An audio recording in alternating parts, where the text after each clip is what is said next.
तो जैसा कि हमने लास्ट एपिसोड में देखा था, वोलिंग जो होती है वो बाइकिंग की तरफ देखते हुए अपनी मन में सोचती है कि बाइकिंग के लिए सबसे सूटेबल टेक्निक रहेगी इल्यूजन वाली, लेकिन मेरे पास में कोई भी इल्यूजन की अच्छी टेक्निक नहीं है। तो इसीलिए मुझे चैनी के आने का इंतजार करना होगा, वो खुद ही आकर इसे कोई अच्छी इल्यूजन टेक्निक को सिखा देगा। और उसके इतना सोचते के साथ ही हम देखते हैं कि पैंग पैंग जो होता है वो वहाँ पर आने के बाद बाइकिंग से बोलता है कि क्या आप उठ गए हो। जो सुनकर बाइकिंग भी ओके बोल देती है, और जो पैंग पैंग होती है वो उसे बोलती है कि ठीक है, तो जो ग्रैंडपा है वो आपको बुला रहे हैं क्योंकि वे टनल के अंदर गड्ढा करने वाले हैं। जो सुनकर बाइकिंग भी उसे ओके बोलते हुए कहती है कि ठीक है, मैं वहाँ पर आ रही हूँ। जिसके बाद हमारा व्यू जो होता है वो उसी टनल के अंदर आ जाता है, जहाँ पर कि हम देखते हैं कि उस टनल को देखने के बाद बाइकिंग जो होती है वो शौक होते हुए बोलती है कि सच में ये कितना बड़ा है। आपने इतने कम टाइम में ही यहाँ पर इतने बड़े टनल को खोद दिया, सच में ग्रैंडपा आप लोग तो बहुत ही ज़्यादा अमेजिंग हो। जो सुनते के शादी अब जूमो जो होता है वो हंसते हुए बाइकिंग से बोलता है कि योर हाइनेस ये अफेयर तो बहुत ज़्यादा छोटा सा था हम दोनों ओल्ड मैन के लिए, और ये तो कल ही तैयार हो गया था, बस अभी थोड़ा छोटा मोटा काम है जो कि हम इसमें कर रहे हैं और वो भी जल्दी ही ख़त्म हो जाएगा। जो सुनने के बाद बाइकिंग जो होती है वो उससे बोलती है कि अब आखिर यहाँ पर क्या काम रह गया है, क्योंकि मुझे तो ये पूरी तरह से तैयार लग रहा है। जो सुनकर पेंगुलिन क्लैन का पैराट्री जो होता है वो बाइकिंग से बोलता है कि आपने ही तो कहा था कि आपको साउथ के अंदर बहुत ही इंपॉर्टेंट काम से वहाँ पर जाना है, तो इसीलिए हमने यहाँ पर अपना जो टनल था उसे ओपन तो कर दिया है, लेकिन अगर आप इससे यहाँ पर केवल पैदल चलकर जाओगी तो आपको जैंगलिन पास को तक पहुँचने में यहाँ पर काफ़ी लंबा टाइम लग जाएगा। तो इसीलिए हम यहाँ पर जो रेल है उसे बिछा रहे हैं और सभी टर्नलों से जोड़ रहे हैं, ताकि आप यहाँ पर जितना जल्दी हो सके उतना जल्दी इन टर्नलों को पास कर कर अपनी मंजिल पर पहुँच सको। और इसीलिए हमने उस टर्नल के ऊपर यहाँ पर एक कार जो है उसे भी यहाँ पर मर्ज कर दिया है, और उसी के साथ में उसमें काफ़ी सारे मैजिक टूलों का भी यूज किया गया है, जिसका वो एक स्पिरिचुअल बोट जैसी बन गई है। और जो ये कार है यहाँ पर जैसे ही आप इसका यूज करोगे तो ये फुल स्पीड में लेकर आपको यहाँ से निकल जाएगी। और अगर आप इससे पैदल चलकर जाते तो आपको पैदल जाने में इसमें काफ़ी ज़्यादा टाइम लग जाता, लेकिन अब आप केवल एक ही दिन में यहाँ पर जैंगलिन पास को क्रॉस कर जाओगी। जोश उनके बाइकिंग जो होती है वो भी स्पेशल बोट की तरफ देखने लगती है, और वो उस बोट को देखते हुए बोलती है कि इसके अंदर तो यहाँ पर काफ़ी मैजिक टूल का यूज किया गया है, तो ये तो काफ़ी ज़्यादा महंगी होगी ना। जो सुनने के बाद जो पेंगुलिन क्रेन का पैराट्री जो होता है वो बाइकिंग से बोलता है कि हाँ, हम इसका यूज ज़्यादातर अंडरग्राउंड के एक पैलेस से दूसरे पैलेस पर पहुंचने के लिए करते हैं, जो कि हमारे लिए काफ़ी इंपॉर्टेंट ट्रेजर है। लेकिन अगर इसका कंपेयर जो है वो यहाँ पर स्काई फॉक्स गॉड द्वारा दिए गए जो स्टोन है उससे किया जाए तो योर हाइनेस इसकी कीमत कुछ भी नहीं बैठती है। जो सुनते ही बाइकिंग जो होती है वो भी थोड़ा सोचने लगती है, और वो सोचते हुए बोलती है कि मेरी मदर और मेरी आंट हमेशा कहती है कि मैं दूसरों का एडवांटेज उठाती रहती हूँ, और जो मेरे मास्टर थे उन्होंने भी मुझसे कहा था कि यहाँ पर अगर हम किसी से कोई चीज़ लेते हैं तो हमें उसी सेम वैल्यू की जो चीज़ है वो हमेशा उसे देनी चाहिए। और इतना बोलते ही बाइकिंग जो होती है वो अपने बैग को निकाल लेती है, और वो अपने बैग को निकालते हुए बोलती है कि चलो तो फिर मैं देखती हूँ कि आखिर मेरे पास में यहाँ पर कौन सा अच्छा सा ट्रेजर है। मेरे पास में काफ़ी सारे treasure, artifact, gold, spirit stone, medicine, बाद बाकी की भी चीज़ें हैं, तो आप देख सकते हो कि आपको इनमें से क्या लेना है। जो सुनते के साथ ही वे दोनों जो होते हैं वो बाइकिंग को मना करते हुए उसे बोलते हैं कि नहीं नहीं योर हाइनेस, इस चीज़ की कोई भी ज़रूरत नहीं है, आप ये कैसी बातें कर रही हो, आखिर हम कैसे ही आपसे कोई चीज़ वापस ले सकते हैं। और अब जूमो जो होता है वो बाइकिंग से बोलता है कि मेरा क्लैन और पेंगुलिन क्लैन जो है वो ज़्यादा पावरफुल क्लैन नहीं है, और हम लोग तो यहाँ पर सरवाइव भी नहीं कर पाते अगर स्काई फॉक्स गॉड ना होती तो। इसीलिए ये हम लोगों के लिए काफ़ी होनर की बात है कि हम यहाँ पर आपके यहाँ पर काम आ पाए। तभी जो पेंगुलिन क्लैन का पैराट्री जो होता है वो भी बाइकिंग से बोलता है कि और हाइनेस से एक तरह से आप हमारे क्लैन की तरफ से रीपे मान सकती हो स्काई फॉक्स क्लैन का, क्योंकि उन्होंने यहाँ पर इतने सालों तक हम लोगों को प्रोटेक्ट किया। लेकिन अभी भी और हाइनेसी से बनने में थोड़ा टाइम लगेगा, तो इतना आप यहाँ पर रहकर जो पैंग पैंग और बाकी के लिटिल गाइस है उनके साथ में थोड़ा एंजॉय कर सकती हो। जो सुनते ही बाइकिंग भी उसे ओके बोल देती है, और उन्हें ओके बोलने के बाद उनका शुक्रिया अदा करते हुए उनसे बोलती है कि सच में मुझे हमेशा ही ये फील होता रहता है कि यहाँ पर पेंगुलिन क्लैन और जो ग्राउंड डोम क्लैन है वे मेरी काफ़ी ज़्यादा मदद कर रहे हैं। तो इसीलिए मैंने यहाँ पर फैसला किया है कि हम लोग जो है वो यहाँ पर पार्टी करेंगे, क्योंकि पैलेस को छोड़ने से पहले यहाँ पर जो मेरी आंट और जो मेरी ग्रैंड माँ थी उन्होंने यहाँ पर मुझे काफ़ी सारे खाने का सामान दिया था। तो इसीलिए पेंगुलिन क्लैन और ग्राउंड होम क्लैन के सभी लोगों को एक साथ में इकट्ठा करो, आज हम लोग जो है वो यहाँ पर सेलिब्रेशन करेंगे इटर्नल के ओपन होने की खुशी में।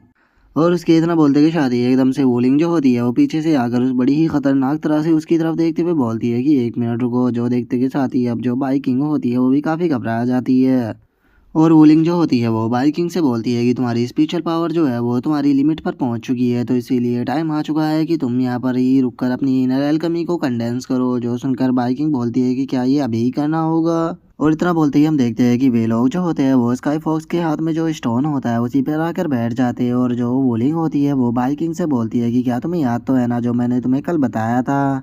जो सुनकर बाइकिंग जो होती है वो उससे बोलती है कि हाँ बिल्कुल वो चीज़ मुझे याद है क्योंकि मैंने उसे नोट कर ली थी मास्टर्स। आपने मुझे बताया था कि जो ह्यूमन होते हैं वो यहाँ पर स्पिरिचुअल सी को कंडेंस करते हैं और वहीं यहाँ पर जो मॉन्स्टर होते हैं वो इनर एल्केमी को कंडेंस करते हैं। लेकिन चाहे स्पिरिचुअल सी हो या फिर इनर एल्केमी ये दोनों ही यहाँ पर बहुत ही ज़्यादा इंपॉर्टेंट होते हैं बॉडी के अंदर स्पिरिचुअल एनर्जी को कल्टिवेट करने के लिए। और यहाँ पर हमारी इनर एल्केमी का जो कलर होता है वही हमारी इनर एल्केमी के यहाँ पर पावर और जो लिमिट होती है उसे दिखाता है। जो सुनते की शादी वोलिंग जो होती है वो उसको बताती है कि हाँ चलो और मैं तुम्हें यहाँ पर बता देना चाहती हूँ कि जो तुम्हारी तीनों सीनियर है उन्होंने यहाँ पर गोल्डन स्पिरिचुअल सी को कंडेंस किया था। तो इसीलिए चाहे कुछ भी क्यों ना हो जाए लेकिन तुम्हें भी यहाँ पर गोल्डन इनर एल्केमी को ही कंडेंस करना होगा नहीं तो तुम यहाँ पर अपनी सीनियरों से पीछे रह जाओगी। जो सुनते के साथ ही अब बाइकिंग जो होती है वो वोलिंग से पूछती है कि मास्टर्स अगर मैंने यहाँ पर पर्पल या फिर ब्लू इनर एल्केमी को कंडेंस कर लिया तो फिर क्या होगा। जो सुनकर वोलिंग उसे बोलती है कि अगर तुमने यहाँ पर किसी दूसरे कलर की इनर एल्केमी को कंडेंस किया तो मैं तुम्हारे सारे मरीडियनों को डिस्ट्रॉय करने के बाद दोबारा शेरी शेप कराकर तुम्हें यहाँ पर इनर एल्केमी को कंडेंस कराऊंगी और ये प्रोसेस तब तक चलेगा जब तक तुम गोल्डन इनर एल्केमी को कंडेंस नहीं कर लेती। जो सुनते के साथ ही बाइकिंग जो होती है वो काफ़ी ज़्यादा खुश हो जाती है और वो खुश होते हुए बोलती है कि इसका मतलब अगर मैं यहाँ पर फेल भी हो जाती हूँ तो मुझे दूसरा चांस मिल जाएगा। जो सुनते की शादी वोलिंग जो होती है वो उसको बताती है कि यहाँ पर जब तुम्हारे स्पिरिचुअल मटीरियनों को यहाँ पर तोड़ा जाएगा तो तुम्हें इतना ज़्यादा पेन होगा कि तुम उसके बारे में सोच भी नहीं सकती और उतना ही उन्हें रिपेयर करने में भी पेन होगा।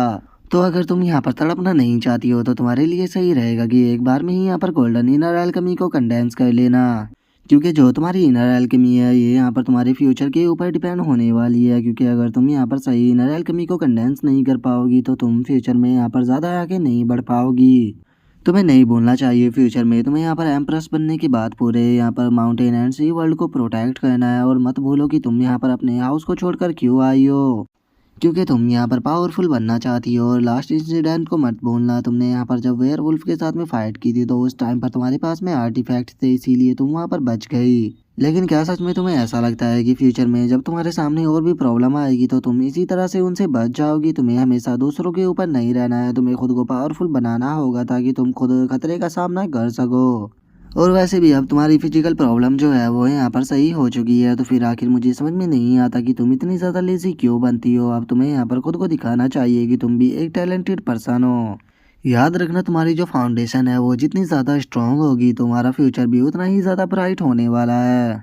क्योंकि तुम्हें नहीं भूलना चाहिए कि तुम्हारी मास्टर जो है वो इस वर्ल्ड के सबसे पावरफुल पर्सनों में से एक है तो यहाँ पर तुम्हें उनकी रेपुटेशन का भी ध्यान रखना होगा। और उसी के साथ में तुम्हें नहीं भूलना चाहिए कि तुम अपने घर को छोड़कर क्यों आई हो। तुम इसीलिए यहाँ पर आई हो ताकि तुम अपने लोगों को प्रोटेक्ट कर सको जिसके लिए तुम्हें पावरफुल बनना होगा। जो सुनते के साथ ही बाइकिंग जो होती है वो अपनी इनर एल्केमी को कंडेंस करना स्टार्ट कर देती है और वो वोलिंग से बोलती है कि मास्टर्स मैं तो बस मजाक कर रही थी। मास्टर ने मुझसे कहा था कि मैं एक जीनियस हूँ और मैं यहाँ पर अपनी सीनियरों से भी ज़्यादा टैलेंटेड हूँ। और यहाँ पर मेरी सभी सीनियरों ने यहाँ पर गोल्डन इनर एल्केमी को कंडेंस किया है तो इसीलिए चाहे कुछ भी क्यों ना हो जाए लेकिन मैं भी यहाँ पर जो गोल्डन है उसे ही कंडेंस करूँगी। और बाइकिंग के इतना बोलते कि शादी अब हम देखते हैं कि उसके पास से बहुत ही ज़्यादा स्पिरिचुअल एनर्जी जो होती है वो निकलने लगती है जिसे कि दूर से खड़े होकर सभी लोग भी देख रहे होते हैं। और जो पेंगुइन क्लैन का पैराट्री जो होता है वो शौक होते हुए बोलता है कि लगता है कि और हाइनेस जो है वो अपनी इनर एल्केमी को कंडेंस करने वाली है, जल्दी ही ये स्पिरिचुअल सीरियल हम पर ब्रेक थ्रू कर जाएगी। और उसके इतना बोलते ही हम बाइकिंग को देखते हैं जिसे देखने के बाद वोलिंग जो होती है वो अपने मन में सोचती है कि चलो ये काफ़ी अच्छा है, पहले इसकी यहाँ पर ब्लू इनर एल्केमी थी जिसके बाद अब ये पर्पल हो गई।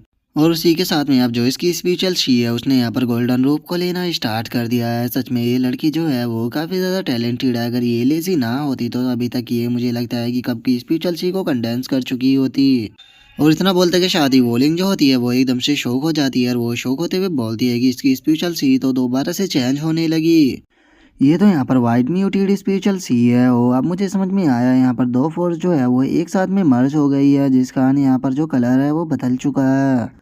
जब मैंने इस लड़की को स्टार्टिंग में देखा था तो उस टाइम पर मुझे लगा था कि बस ये एक स्टूपिड फॉक्स है, लेकिन अब इसे देखने के बाद ऐसा लगता है कि ये थोड़ी कैपेबल भी है। और जल्दी ही ये लड़की जो है यहाँ पर अपनी स्पिरिचुअल सी को यहाँ पर कंडेंस करने वाली है और जैसे ही अपनी स्पिरिचुअल सी को कंडेंस कर लेगी तो ये ब्रेक थ्रू करने के बाद नेक्स्ट एलम पर चली जाएगी। और इतना सोचते ही वोलिंग जो होती है वो एकदम से चिल्लाते हुए बोलती है कि इस स्टोन के अंदर इतनी ज़्यादा स्पिरिचुअल एनर्जी है जिससे कि ये आसानी से ब्रेक थ्रू कर सकती है, लेकिन क्या ये लड़की केवल यहाँ पर अपनी इनर एल्केमी को ही कंडेंस करने वाली है। और उसके इतना बोलते के साथ ही हम देखते हैं कि बाइकिंग जो होती है वो आसपास से काफ़ी तेजी के साथ में स्पिरिचुअल एनर्जी को एब्जॉर्ब करने लगती है, जिसका जगह भी वहाँ पर हिलने लगती है। और अब जमीन को हिलता हुआ देखकर पैंगलिन क्लैन के जो लोग होते हैं वो शौक होते हुए बोलते हैं कि क्या हुआ, एकदम से जमीन क्यों हिलने लगी, क्या अर्थ को भी खा रहा है। और उसके इतना बोलते ही अब जो वोलिंग होती है वो भी आसमान की तरफ देखने लगती है, और वो आसमान की तरफ देखते हुए बोलती है कि यहाँ पर आखिर क्या गड़बड़ है, क्या इस लड़की के छोटे से यहाँ पर ब्रेक थ्रू ने यहाँ पर किसी चीज़ को अट्रैक्ट कर लिया है।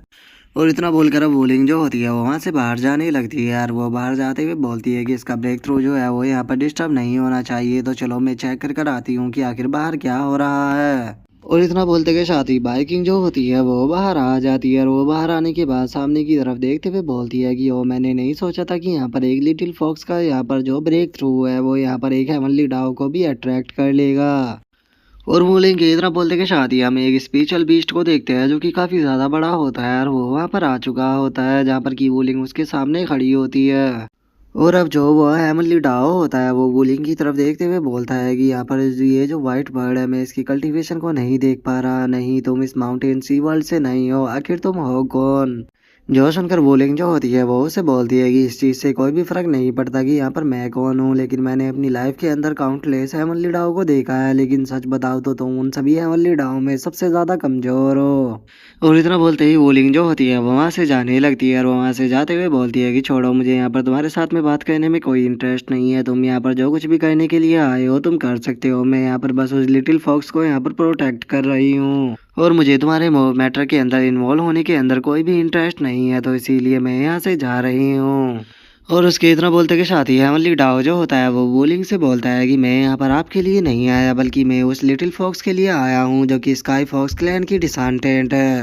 जो सुनते के साथ ही वोलिंग जो होती है वो उसे बोलती है कि वो लड़की तो अभी केवल यहाँ पर स्पिरिट सीरियलम पर ही ब्रेक थ्रू करने वाली है, तो फिर आखिर तुम्हें उससे क्या चाहिए, क्योंकि वो तो इतनी पावरफुल भी नहीं है। जो सुनते के साथ ही हेवनली डाओ जो होता है वो वोलिंग को बताता है कि इस वर्ल्ड के ऊपर बहुत ही बड़ा खतरा जो है वो आने वाला है, और मैं भी यहाँ पर मरने वाला हूँ, इसीलिए मैं स्काई फॉक्स क्लैन को प्रोटेक्ट नहीं कर पाऊंगा। इसीलिए मैं वो स्काई फॉक्स को यहाँ से लेकर जाना चाहता हूँ ताकि मैं उसे किसी दूसरे वर्ल्ड के अंदर छुपा सकूँ जहाँ पर कि वो प्रोटेक्ट रह सके।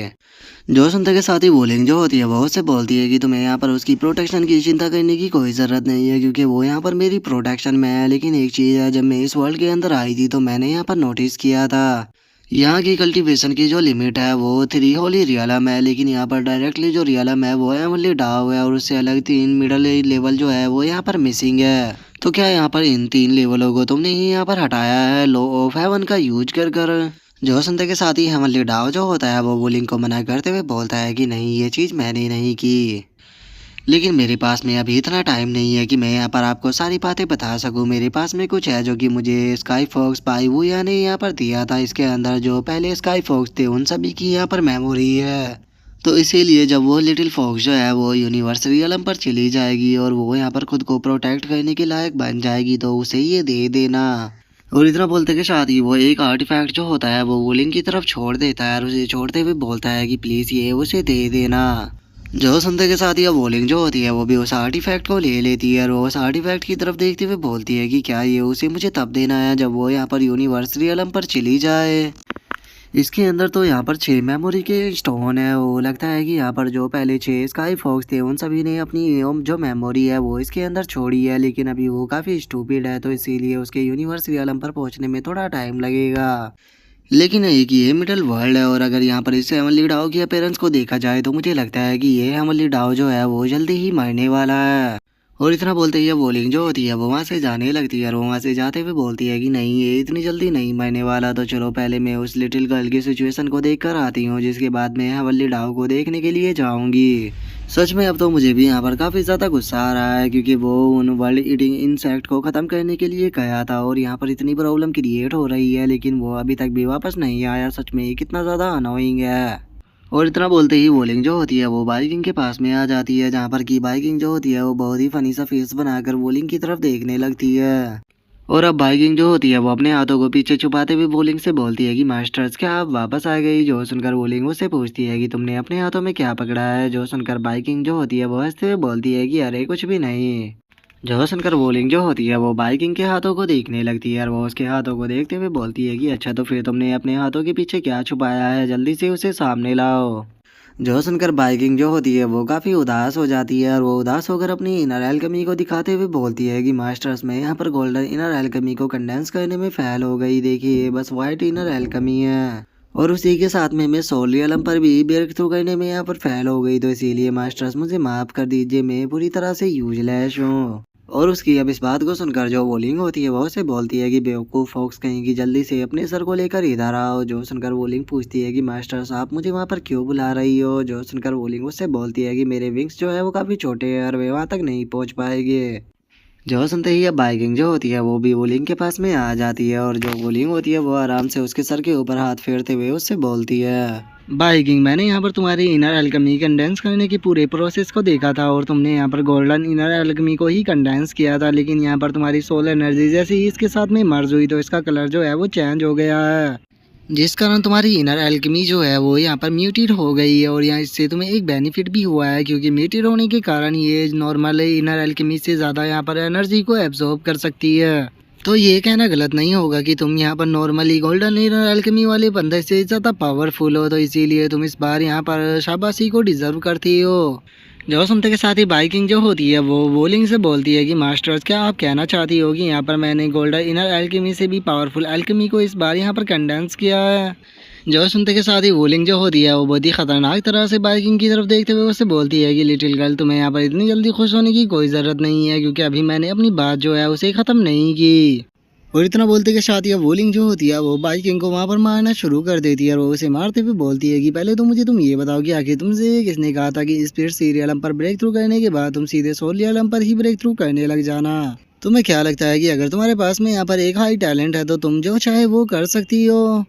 तुमने क्या एक बार भी नहीं सोचा कि अभी अभी तुमने यहाँ पर स्पिरिट सीरियलम पर ब्रेक थ्रू किया है और तुम सीधे सोल रियलम पर ब्रेक थ्रू करने लग गई। अगर यहाँ पर कुछ भी गड़बड़ हो जाती तो तुम इससे पागल भी हो सकती थी। जो सुनते के साथ ही अब बाइकिंग जो होती है वो अपने सर को पकड़ते हुए उससे बोलती है कि मास्टर्स मास्टर्स प्लीज़ मुझे माफ़ कर दीजिए, मैं इस बार गलती में वादा करती हूँ कि फ्यूचर में मैं ऐसा नहीं करूँगी। जो सुनते के साथ ही वोलिंग भी अब शांत हो जाती है और वो शांत होते हुए उससे बोलती है कि तुम यहाँ पर काफ़ी ज़्यादा लकी होगी, तुम्हारे साथ में यहाँ पर कोई अनहोनी नहीं हुई। तुम्हारी यहाँ पर एक छोटी सी गलती तुम्हारी पूरी लाइफ को भी बर्बाद कर सकती थी, लेकिन तुम्हें हमेशा ये चीज़ याद रखनी होगी कि फ्यूचर में तुम कोई ऐसी गलती नहीं करोगी। क्या तुम्हें मेरी बात यहाँ पर सुनाई दे रही है। जो सुनकर बाइकिंग जो होती है वो रोते हुए वोलिंग से बोलती है कि ठीक है मास्टर्स मैं आपकी बात को समझ गई। जो सुनकर अब वो वोलिंग जो होती है वो बाइकिंग से बोलती है कि ठीक है तुम्हें कुछ टाइम के लिए यहाँ पर खुद ही अपना ध्यान रखना होगा क्योंकि मैं कहीं पर जा रही हूँ। जो सुनकर वोलिंग जो होती है वो उससे पूछती है कि मास्टर्स क्या आप भी यहाँ से जा रही हो। जो सुनकर वोलिंग जो होती है वो उससे बोलती है कि जिस टाइम पर तुम यहाँ पर ब्रेक थ्रू करने वाली थी तो जो माउंटेन एंड शी का हेवनली डाओ है वो यहाँ पर आया था और मैंने थोड़ी देर उससे बातें की और मुझे पता लगा कि बहुत ही जल्द वो मरने वाला है। लेकिन जो हेवनली डाओ होता है वो इस माउंटेन एंड सी वर्ल्ड के लिए बहुत ही ज़्यादा कीमती है। अगर उसे यहाँ पर कुछ भी हो गया तो इससे तुम्हारे वर्ल्ड के ऊपर बहुत बड़ा इम्पैक्ट पड़ेगा। तो इसीलिए यहाँ पर होने वाली एक बड़ी अनहोनी को रोकने के लिए मुझे उसे जाकर चेक करना होगा और उसकी यहाँ पर जान बचानी होगी। जो सुनकर बाइकिंग जो होती है वो वोलिंग से बोलती है कि मास्टर साहब वापस तो आ जाए बिना, कहीं ऐसा ना हो कि आप भी यहाँ पर मास्टर की तरह छोड़कर मुझे भाग जाओ। जो सुनते के साथ ही वोलिंग जो होती है वो वहाँ से जाते हुए उसे बोलती है कि तुम्हें प्रोटेक्ट करना यहाँ पर मेरी सबसे पहली प्योरिटी है, तो इसीलिए इतना तुम एक स्टिक को यहाँ पर पूरी तरह से जलाओगी, मैं यहाँ पर वापस आ जाऊंगी। और इतना बोलकर बाइकिंग जो होती है वो वोलिंग की तरफ बहुत ही फनी तरह से देखते हुए उससे बोलती है कि तुम आखिर कर क्या रही हो। जो सुनते के साथ ही बाइकिंग जो होती है वो एक स्टिक को काटते हुए उससे बोलती है कि मास्टर्स आपने ही तो कहा कि स्टिक के बुझने से पहले आप आ जाओगी, इसीलिए मैं इस स्टिक को काट कर छोटा कर रही हूँ ताकि तुम जल्द से जल्द वापस आ सको। और अब उसकी इस बात को सुनने के बाद वोलिंग जो होती है वो बेचारी उसे कोई भी जवाब नहीं दे पाती, जिसके बाद अब जो वोलिंग होती है वो वहाँ से जाने लगती है और वहाँ से जाते हुए बाइकिंग से बोलती है कि ठीक है मैं यहाँ से जा रही हूँ, तो मैं अपना इतना ध्यान रखना होगा और एक बात का यहाँ पर सबसे ज़्यादा ध्यान रखना कि इधर उधर भागना मत, कहीं ऐसा ना हो कि मैं तुम्हें यहाँ पर ढूंढती ही रह जाऊँ। जो सुनते ही बाइकिंग जो होती है वो भी वोलिंग से बोलती है कि ठीक है मास्टर साहब अपना ध्यान रखना, आप मेरी टेंशन मत लीजिए, मुझे कुछ भी नहीं होने वाला। और अब उसके वहाँ से जाते के साथ ही बाइकिंग जो होती है वो काफ़ी ज़्यादा खुश हो जाती है और वो खुश होते हुए बोलती है कि चलो ये सभी यहाँ से चले गए, अब टाइम आ चुका है पैंग पैंग को बुलाकर यहाँ पर बैंकेट बनाने का, और ताकि हम सभी लोग यहाँ पर पार्टी कर सके। जो सुनते के साथ ही अब जो उसकी छोटी सी सिस्टम होती है वो बाइकिंग से बोलती है कि तुम यहाँ पर ब्रेक थ्रू करने में फेल हो गई हो, तो फिर तुम अपने यहाँ पर जो 9 लाइफ रोटेशनल मेथड है उसी प्रैक्टिस क्यों नहीं करती, ताकि तुम्हारी स्पिरिचुअल पावर जो है वो स्टेबल हो जाए। जो सुनकर बाइकिंग जो होती है वो अपने सिस्टम से बोलती है कि तुम टेंशन मत लो, मेरी स्पिरिचुअल एनर्जी पहले से ही स्टेबल है। और बाइकिंग के इतना बोलते ही हमारा आज का एपिसोड जो होता है वो यहीं पे कंप्लीट हो जाता है। तो नेक्स्ट एपिसोड में देखिए कि आगे क्या होता है। अगर आप लोगों को वीडियो अच्छी लगी हो तो लाइक करना, चैनल को सब्सक्राइब करना। मैं मिलता हूँ नेक्स्ट एपिसोड में, तब तक के लिए बाय बाय गाइस।